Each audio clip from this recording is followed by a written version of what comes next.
मोटू पतलू और भूत की रहस्यमय रात। फुरफुरी नगर की एक ठंडी धुंधली रात थी। सड़कें सुनसान थीं, हवा में सन्नाटा था और दूर कहीं कुत्तों के भौंकने की आवाज आ रही थी। ऐसे में अगर कोई बाहर निकलने की हिम्मत करता तो वो या तो बहुत बहादुर होता या मोटू होता।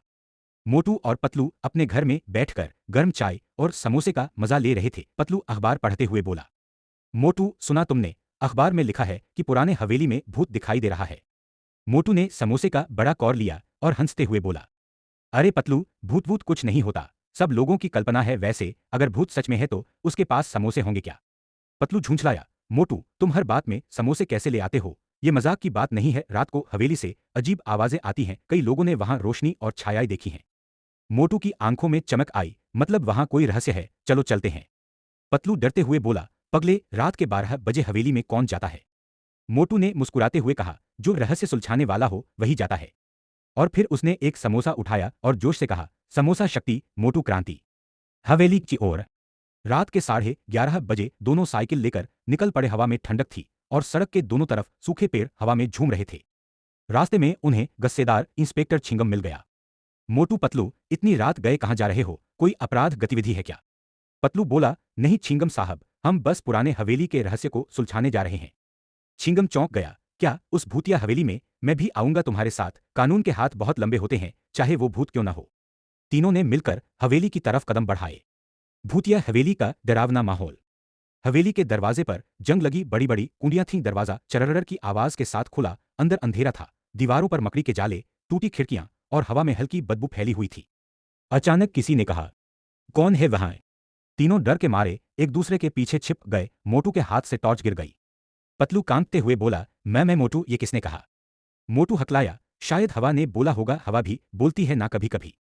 उसी समय ऊपर से सफेद कपड़े में कोई आकृति सीढ़ियों से उतरती दिखी। वह लंबी चमकती आंखों वाली और अजीब आवाज में बोली, भाग जाओ नहीं तो सबको ले जाऊंगी।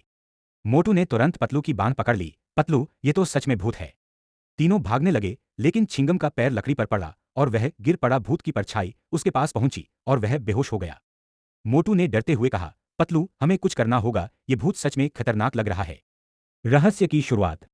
पतलू ने थोड़ा हिम्मत जुटाई और कहा, मोटू, अगर ये भूत सच में है तो हमें सबूत चाहिए, और अगर ये कोई इंसान है तो हमें पकड़ना होगा। मोटू बोला, पहले एक समोसा खा लूं, ताकत आ जाएगी। समोसा खाते ही मोटू की आंखों में जोश आ गया। उसने धीरे धीरे भूत का पीछा किया। भूत एक कमरे में जाकर गायब हो गया। कमरे में चारों ओर पुराने बक्से, फटे पर्दे और दीवार में एक टूटी अलमारी थी। पतलू ने ध्यान से देखा, अरे, ये अलमारी के पीछे कोई रास्ता लग रहा है। उन्होंने अलमारी हटाई तो पीछे एक गुप्त दरवाजा था। गुप्त रास्ता और छुपा हुआ सच। दोनों दरवाजे के अंदर गए तो एक छोटा सा कमरा था जिसमें कुछ मशीनें और लाइट्स जल रही थीं।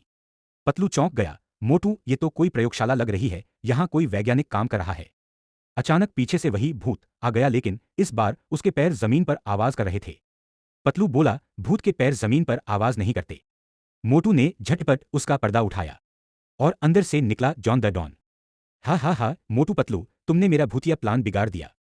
जॉन बोला, मैं लोगों को डराकर हवेली खाली करवाना चाहता था ताकि मैं यहां अपने नकली नोटों की फैक्ट्री चला सकूं, लेकिन तुम दोनों ने सब बर्बाद कर दिया। मोटू बोला, जॉन, तूने फिर से गलत काम किया है। पतलू ने कहा, अब तेरा भूत बनना तुझे ही भारी पड़ेगा। भूत बना पकौड़ा। मोटू ने तुरंत एक समोसा उठाया और बोला, समोसा शक्ति, मोटू एक्शन। उसने जॉन पर समोसा फेंका जो सीधा उसके सिर पर जा लगा। फिर छिंगम भी होश में आ गया और बोला, रुक जा जॉन, तू कानून के हाथों से नहीं बच सकता। जॉन ने भागने की कोशिश की, लेकिन मोटू ने उसका रास्ता रोक लिया और उसे पकड़ लिया। छिंगम ने उसे गिरफ्तार किया और कहा, जॉन, अब तू जेल में भूत बनकर बैठेगा। रहस्य सुलझ गया। सुबह होते होते फुरफुरी नगर में खबर फैल गई। मोटू पतलू ने भूत का रहस्य सुलझा लिया।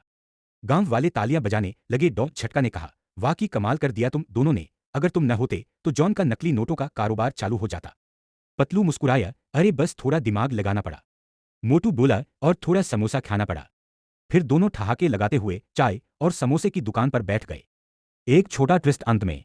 जब वे समोसे खा रहे थे तभी पीछे से किसी ने धीरे से कहा, धन्यवाद मोटू पतलू, अब मैं सच में जा रहा हूं।